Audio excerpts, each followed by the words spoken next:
प्रारंभ हो चुका है। 8 जुलाई से 12 जुलाई तक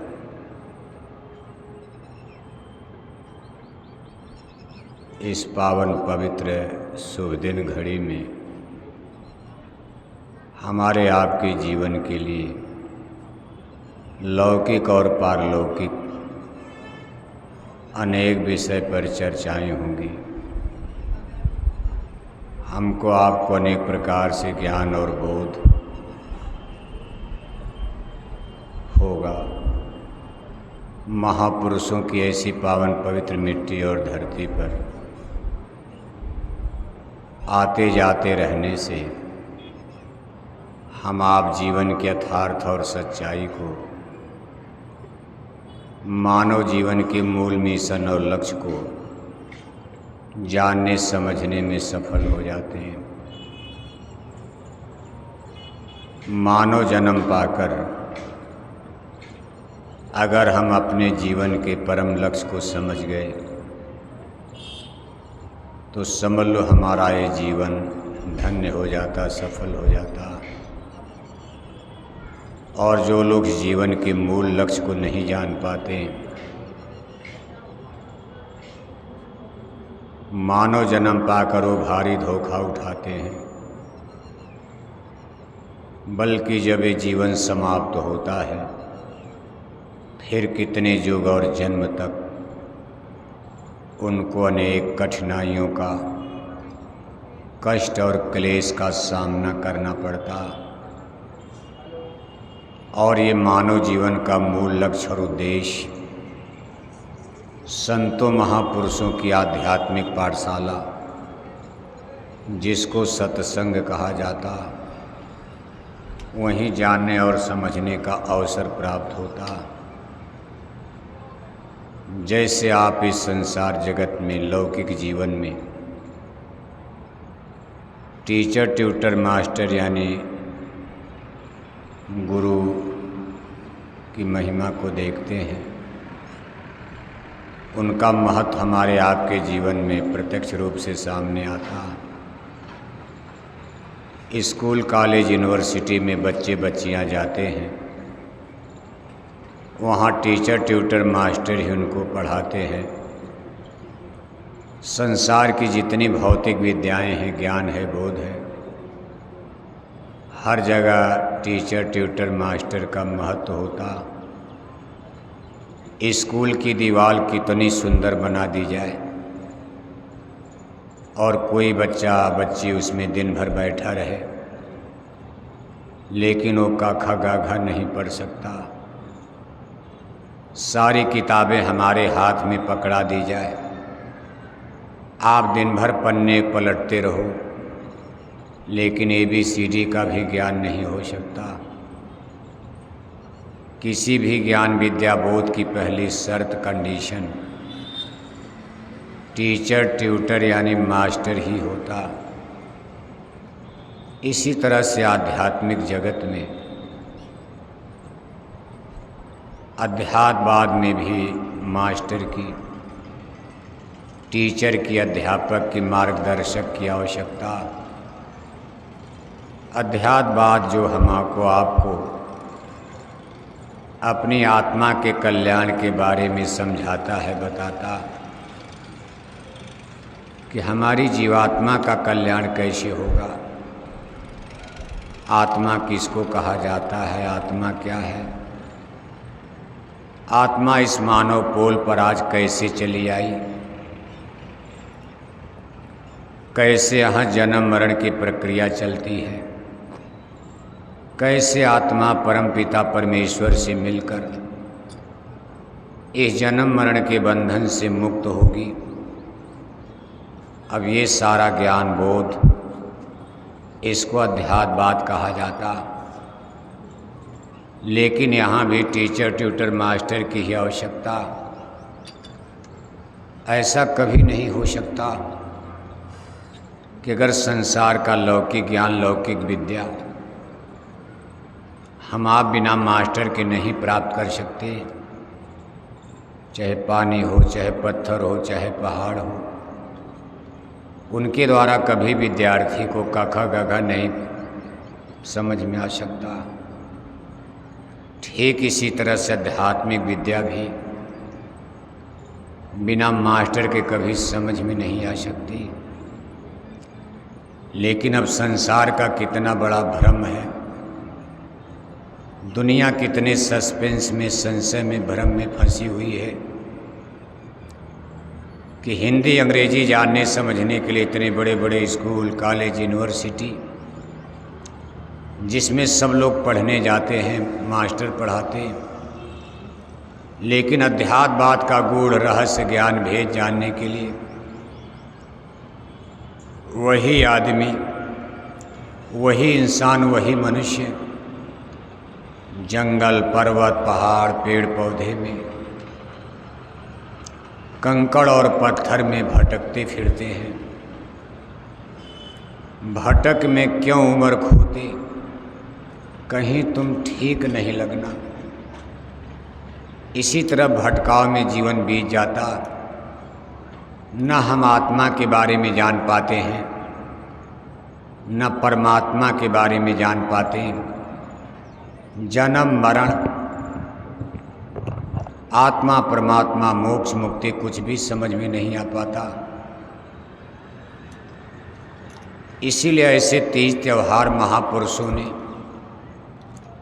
यादगार के लिए समय समय पर बनाते रहते।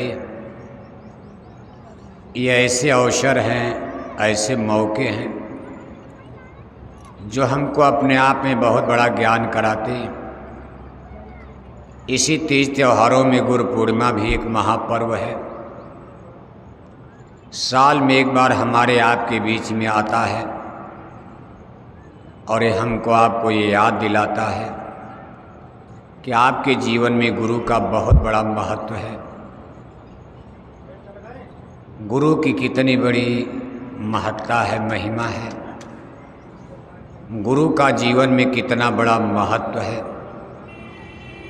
इस गुरु पूर्णिमा के पावन पर्व पर संसार में, तमाम धर्मों में, मजहबों में,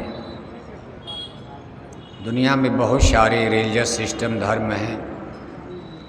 नाना गुरु, नाना पंथ, नाना संप्रदाय है, मजहब है। लेकिन ये गुरु पूर्णिमा का पर्व किसी न किसी रूप में जगह जगह लोग इसको मनाते हैं। इसकी महिमा को लोग लोगों को समझाते हैं, बताते हैं कि भाई अगर जीवन में गुरु नहीं करोगे तो फिर आपका ये जीवन अधूरा रह जाएगा। क्या समझ पाओगे आप? महापुरुष अनेक प्रकार का दृष्टांत प्रमाण दे करके हमको आपको समझाने बताने का प्रयास करते रहते हैं। गुरु महाराज फरमाते हैं कि तुम सोचो अपने मन में, कोई ना है गुरु सम जग में। अगर सच्चाई से विचार किया जाए तो हमारे आपके जीवन में गुरु से बड़ा हमदर्द है, गुरु से बड़ा हमारा आपका सहायक, गुरु से बड़ा हमारे आप पर दया करने वाला, मदद करने वाला इस संसार जगत में कोई नज़र नहीं आता। जब आप सही समीक्षा करोगे, सही चिंतन विचार करोगे तो ये चीज़ निकल कर सामने आएगी।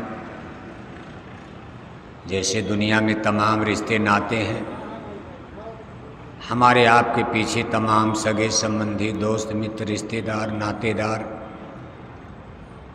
हमने कुल मिलाकर अपने जीवन में अपना एक लंबा दायरा बना रखा। सबके पास बेटा, बेटी, नाते, पोता, घर परिवार, रिश्तेदार, दोस्त, मित्र, ये भी हमारी आपकी मदद करते हैं।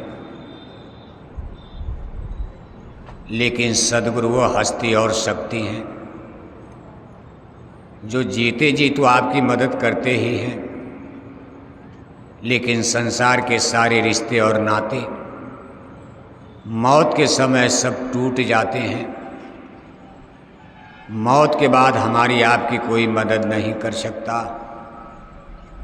लेकिन सद्गुरु का वह अमर रिश्ता है जो मौत के बाद भी हमारे आपके अंग संग रहते और उस कठिन घड़ी में, कठिन समय में हमारी आपकी मदद करने के लिए तत्पर रहते। गुरु महाराज कभी कभी सत्संग में कहते थे कि बच्चा, मरते समय जब जय गुरुदेव नाम बोलोगे तो मैं आपके चारपाई के सिरहाने खड़ा मिलूँगा। मैं कहीं भी रहूँ, आप कहीं भी रहो। शिष्य भारत में है, गुरु लंदन अमेरिका में है। शिष्य अमेरिका में है, गुरु भारत में है। लेकिन गुरु महाराज ने वचन दिया है, मरते समय जय गुरुदेव नाम बोलोगे मैं आपके चारपाई के सिरहाने खड़ा मिलूँगा। सद्गुरु का इतना बड़ा महत्व होता, शक्ति है।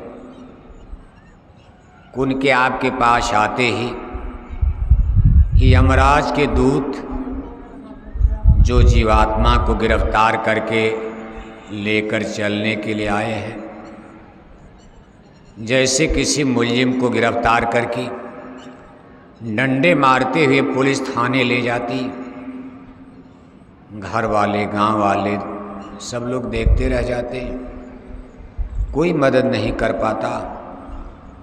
मान लो उसके और FIR हो गया उसके ऊपर, कानून के शिकंजे में कोई फंस गया, अब घर से ही पुलिस पकड़ करके डंडे मारते ले जा, आप क्या करोगे घर वाले? ठीक इसी तरह से मौत के बाद खुदा के फरिश्ते, मौत के सिपाही, यमराज के दूत जीवों को हाथों में हथकड़ी लगा देते हैं, डंडे मारते ले जाते हैं, ककड़ीले पथरीले रास्तों से घसीटते हुए। यमपुरी का मार्ग बड़ा दुखदाई है, कष्टदायी है। आप कहोगे आसमान तो खाली है, कहीं तो दिखाई नहीं देता, सड़क कहाँ है? लेकिन ये जीते जी नहीं दिखाई देता इन दोनों आँखों से। इसको अंतर्दृष्टि से देखा जाता, जिसको दिव्य दृष्टि, ज्ञान चक्षु, शिव नेत्र कहते, तीसरी आँख कहते। यानी तीसरी आँख जिसकी खुल जाए वो देखेगा यमपुरी का मार्ग, कैसे जीव को माँ के गर्भ में लाया जा रहा, कैसे यहाँ से निकाला जा रहा। क्योंकि ये घटना लाखों लाख रोज हो रही है। लाखों लोग रोज दुनिया में मरते हैं, लाखों लोग जन्म भी लेते हैं। ये प्रक्रिया कैसे चल रही है, ये सारी चीज़ें अंतर्दृष्टि, दिव्य दृष्टि से, जिसको आत्मा की आँख कहते हैं, उससे दिखाई देता है। और मौत के बाद तो फिर आपको उसमें चलना ही है। मौत के बाद तो सबको देखना है, क्योंकि शरीर और शरीर की आँखें नष्ट हो जाती, उसमें जीवात्मा ही शेष रहती है। और जीव अपनी स्थिति को देख करके पछताता है, रोता है। आज उसको डंडे मार करके सिपाही मारते हुए जूतियां बरसाते ले जाते हैं। लेकिन सद्गुरु की कितनी बड़ी महिमा है कि जिस समय जीव सद्गुरु को याद करता है मरते समय, उसमें सद्गुरु का शब्द रूप प्रकट हो जाता, और आप उसमें उनको उसी रूप में देखोगे जिस रूप में उनको आपने हाड़ मांस की शरीर में देखा है, जिस रूप में उन्होंने आपको नामदान दिया है, जिस मनमोहनी स्वरूप में उन्होंने आपको सत्संग सुनाया, उसी रूप में, उसी मिलते जुलते रूप में सद्गुरु मौत के समय याद करने पर प्रकट होते हैं। आपके कमरे में प्रकट होंगे, आपके चारपाई पर, आपके बिस्तर पर, आपके कमरे की कुर्सी पर आकर बैठ गए, आपके सिरहाने खड़े होकर आपके सर पर हाथ रखते हैं। उसमें दृश्य बड़ा सुहावना, आनंददायक हो जाता। सद्गुरु के प्रकट होने के पहले तक का दृश्य बड़ा भयंकर, बड़ा कष्टदायी, बड़ा दर्दनाक होता। जीव मरने जा रहा है, बुढ़ा बेचारा, घर वाले चिंगाड़ मार करके रो रहे हैं, सब सुनाई दे रहा, लेकिन वो बोल नहीं पाता, लेकिन अंदर में व्याकुलता है। सामने यमराज के दूत अब नजर आ रहे, डंडे दिखा रहे कि आप जल्दी करो, यहाँ से आपको चलना है। उस समय जीव कितना कष्ट में पड़ जाता जब उस शरीर से निकालते हैं तो असह वेदना पीड़ा। कहा सहजो मौत आइया, अंग अंग दिया तोड़, हिया जरे छाती फटे, उठे पीर घन घोर। सहजो मृत्यु के समय पीड़ा उठत अपार, मानव बिच्छू एक साथ मिल मारे डंक हजार। जब इस आत्मा को, प्राण को इस पिंड पिजड़े से खींच करके निकाला जाता, उस समय शरीर के रग रग में मालूम पड़ता कि हजारों बिच्छू डंक मार रहे हैं। ये हड्डियां लकड़ी की तरह चट चट टूटती हैं। इतनी तेज आवाज मानो बंदूक का गोला छूट रहा, लेकिन ये सब उसको सुनाई देता है, दिखाई देता है, जिसके ऊपर मौत का संकट आया हुआ है। घर परिवार वाले चारपाई पकड़ कर बैठे, उनको नहीं दिखाई देगा, सुनाई दे रहा। वो आदमी चीखता है, चिल्लाता, उसके कर्म उसके सामने नाचते। बड़ी भयंकर स्थिति उस समय हो जाती। टोले महल्ले गांव जवार के लोग इकट्ठे होने लगते। अरे भाई वो तो मरने जा रहे, आँख उनकी उलट गई है। आँखों की पुतलियाँ अंदर में उलटने लगती हैं। सारे चक्र, हृदय चक्र, कंठ चक्र, नाभि चक्र टूटने लगते हैं। इतनी दर्द और इतने कष्ट की घड़ी में जब जीव अपने सद्गुरु को याद करता, जब ही सद्गुरु उस कमरे में प्रवेश करते हैं, स्थिति बिल्कुल बदल जाती है। पहली स्थिति तो ये बदलती है कि यमराज के दूत कमरे छोड़ करके तुरंत बाहर निकलकर दूर खड़े हो जाते। किसी संत महापुरुष के सामने यमराज के दूत टिक ही नहीं सकते। वहाँ जल करके भस्म, उनको तकलीफ, उल्टा हो जाता। जीव को लाभ मिल रहा है, लेकिन यमराज के सिपाहियों को सद्गुरु के प्रकट होने से उनको कठिनाई हो रही। वो लोग दूर खड़े हो जाते हैं। सद्गुरु जैसे जैसे जीव के करीब आते, सर पर हाथ रखते हैं। जो हजार हजार बिच्छू डंक मारने की पीड़ा, ये असह वेदना जीव को हो रही थी, ये पीड़ा चींटी काटने की पीड़ा में बदल जाती। इतना बड़ा परिवर्तन तुरंत हो जाता। मेडिकल साइंस, संसार की सारी डॉक्टरी यहाँ फेल हो जाएगी। कैसा, कौन सा इंजेक्शन, टिकिया, टैबलेट। जैसे किसी का एक्सीडेंट हो जाता, हाथ पैर टूट गया, फ्रैक्चर हो गया, लेकिन डॉक्टरों के पास ऐसे ऐसे इंजेक्शन, एक दो इंजेक्शन लगा दिया, सारी दर्द तकलीफ उस समय देखो खत्म हो जाती। लेकिन मौत के समय जो दर्द हो रहा, इसमें संसार की सारी मेडिकल साइंस, सारे डॉक्टर फेल हैं। इसका दुनिया में कोई अभी तक टिकिया, टैबलेट, इंजेक्शन नहीं बना कि मौत के समय जब शरीर से प्राण, जीवात्मा निकल रहे, तो डॉक्टर साहब को इंजेक्शन लगा दो, जीव को लाभ मिल जाना। लेकिन सद्गुरु के पास कितना बड़ा रसायन, कितनी बड़ी उनकी केमिस्ट्री है, उनके पास कितनी बड़ी जड़ी बूटी है कि ज्यों ही सद्गुरु का अपने शिष्य जन यानी भक्तों पर, नामदानी पर उनके दया का हाथ पड़ता, स्पर्श होता, उसके शरीर की पीड़ा तुरंत बिच्छू डंक मारने की भयंकर पीड़ा चींटी काटने की पीड़ा में बदल जाती। मालूम पड़ता शरीर में चींटी काट रहे, कितना अंतर आ गया। अब चींटी काटने की पीड़ा तो जीव झेल सकता, आराम से झेल लोगे आप, और उसी बीच में प्राण और जीवात्मा बाहर हो जाते हैं। सद्गुरु जीव को लेकर के चलते हैं। यमराज के सिपाही भी चलते, लेकिन दूर दूर पीछे पीछे चलते। सद्गुरु के साथ जीव के साथ सद्गुरु चलते। इसलिए महापुरुष कहते हैं, गुरु महाराज समझा रहे हैं, आप इस पर विचार करो। खेती, दुकान, दफ्तर, रुपया, पैसा, धन दौलत, बेटा बेटी, घर मकान, नौकरी चाकरी, ये तो जिन्होंने सद्गुरु नहीं किया उनको भी मिलेगा। मान लो जिन लोगों ने गुरु नहीं किया है, जिन लोगों ने सद्गुरु नहीं किया है, जो लोग नामदानी नहीं हैं, बेटा बेटी तो उनको भी मिलेंगे। उनकी भी कोठी बनेगी, हवेली बनेगी, बड़े जमीन के मालिक होंगे, राजा बनेंगे, रंक बनेंगे, अमीर बनेंगे, गरीब बनेंगे। लेकिन जिनको सद्गुरु मिल गए, उनका लोक का काम तो अपने प्रारब्ध अनुसार, अपने पूर्व जन्म के कर्म और संस्कार के मुताबिक आपको दुनिया तो मिलेगी ही, लेकिन मौत के बाद सद्गुरु की विशेष आवश्यकता पड़ती।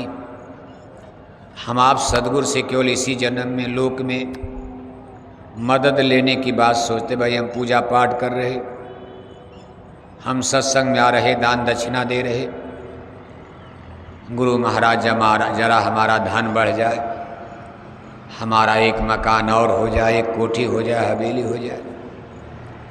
हम संसार के साजो सामान, इसको संग्रह संचय बढ़ाने में, घटाने में, इसी को संग्रह संचय करने में भी अगर हम भक्ति का और अपने गुरु से इसी को मांगते रहे कि हमारी आपकी कोई अक्लमंदी, बुद्धिमानी नहीं, बेवकूफ़ी कही जाएगी। ये तो चीज़ आपको ऐसे भी मिलेगी, बिना मांगे ही आपका प्रारब्ध आपके साथ है।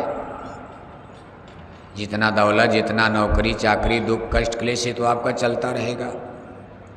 ये तो पिछले ज़मानों के आपके कर्मों की खेती है, और इसमें अगर कोई दिक्कत आएगी, सद्गुरु अपने आप मदद करेंगे आपकी। हमको आपको अपने पारलौकिक जीवन के लिए, मौत के बाद हमारी आत्मा की गुरु महाराज रक्षा करना, बल्कि जीते जी ये काम हो जाए,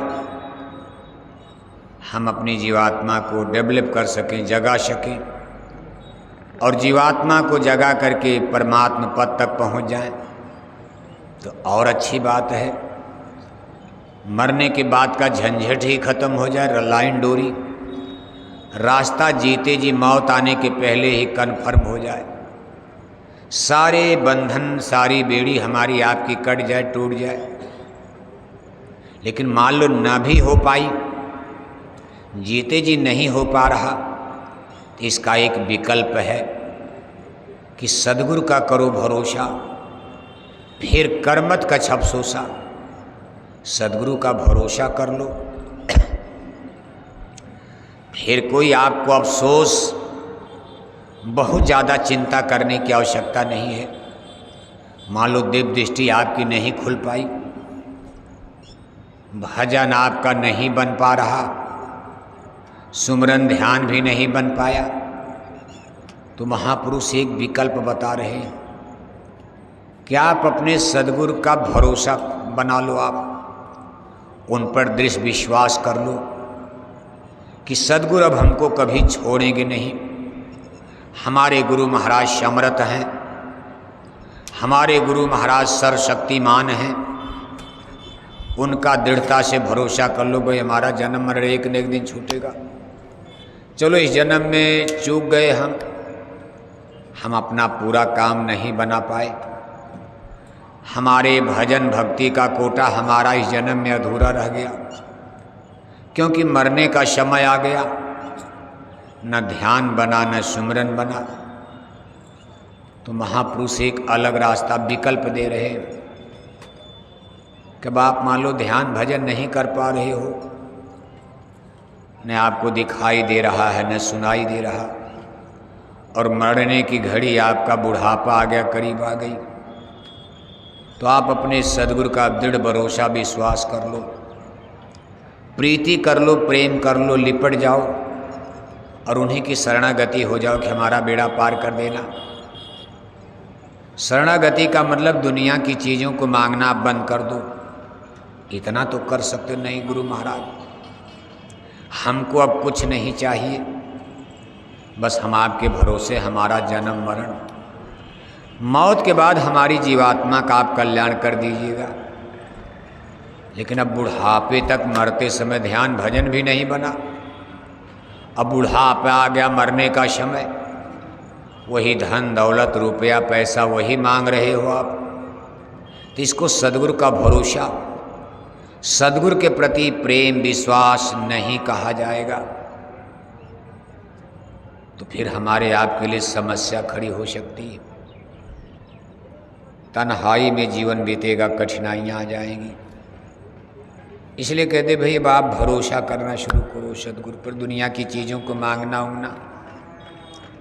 अब आज के ज़माने में आप देखते हो पूजा पाठ तो लोग ज़्यादातर इसीलिए करते हैं, चाहे हिंदू भाई मंदिर में जा रहे, मुसलमान भाई मस्जिद में जा रहे, देवालय शिवालय कहीं भी कोई जा रहा है, पूजा पाठ धर्म कर्म, जितने धार्मिक अनुष्ठान, जितने कर्मकांड, तीज त्यौहार व्रत उपवास, आप हिंदू धर्म में ही आप देखो सबके पीछे कोई न कोई लौकिक फायदे के लिए। कोई कहता भाई ये पूजा हम करेंगे तो हमारे पुत्र हमारे बच्चे सुखी रहेंगे, ये पूजा करेंगे तो हमारे पति सुखी रहेंगे। बताओ। और अध्यात्म बात कहता भाई आत्मा को सुखी करने का पूजा धर्म तो जीवात्मा के कल्याण के लिए करना। अब आप हैं दुनिया के चक्कर में रहकर पूजा पाठ भी उसी लिए धर्म करो। सब लोग इसी तरह से सस्पेंस में, संशय में, भ्रम में इधर उधर भटक करके अपना जीवन नष्ट कर रहे। धर्म और अध्यात्म का मूल लक्ष्य जीवात्मा का कल्याण करना, इस पर तो कोई चिंतने विचार नहीं कर रहा। न हिंदू कर रहे, न मुसलमान कर रहे, न पढ़े लिखे, न अनपढ़, सब लोग बस यही दुनिया। और ज़्यादा आप भी मथुरा आए यही मान कर आए भाई चलो मंदिर में चलेंगे तो हमारा कुछ लाभ हो जाएगा। जीवात्मा का कल्याण विषय नहीं है। सत्संगियों का भी विषय है कि भाई मंदिर में चलेंगे, कुछ दान दक्षिणा चढ़ा देंगे, मंदिर के देवता से मिन्नत मांग लेंगे, हमारी मनोकामना पूरी हो जाएगी, घर का भूत चला जाएगा, बच्चे की बीमारी चली जाएगी, बेटा बेटी को नौकरी मिल जाएगी, हमारा एक घर मकान दुकान बन जाएगा। इसी तरह अपना नाना प्रकार का हिसाब किताब लगाकर 1000 2000 4000 5000 रुपये आप खर्च करके यहाँ आप आते हो और बदले में कहते भाई 1000 हमने खर्च किया, 1 लाख का सौदा। ऐसा एग्रीमेंट, ऐसा समझौता कि भाई मथुरा जाने में हमारा 5000 खर्चा, तो कम से कम 5 लाख का लाभ तो होना ही चाहिए, और वो भी लाभ दुनियावी यानी संसार का। अब ये लाभ तो आपको ऐसे भी मिलेगा, आप ना मांगो तब भी मिलता। गुरु महाराज कहते थे बच्चा मेरे नाम पर अगर कोई 1 गिलास पानी पिला देता है तो बदले में मैं उसको 10 गिलास दूध देता हूँ। 1 गिलास का 10 गिलास और पानी का दूध बना करके 10 गुना मैं वापस करता हूँ। आप मांगोगे, नहीं मांगोगे तब भी आपको मिलेगा। गुरु महाराज कहते थे भाई एक दिया तो 10 पाया, देते रहोगे सेवाएं मिलती रहेंगी, दुआएं। अब आप इसके लिए प्रार्थना क्यों करते हो? आप इतना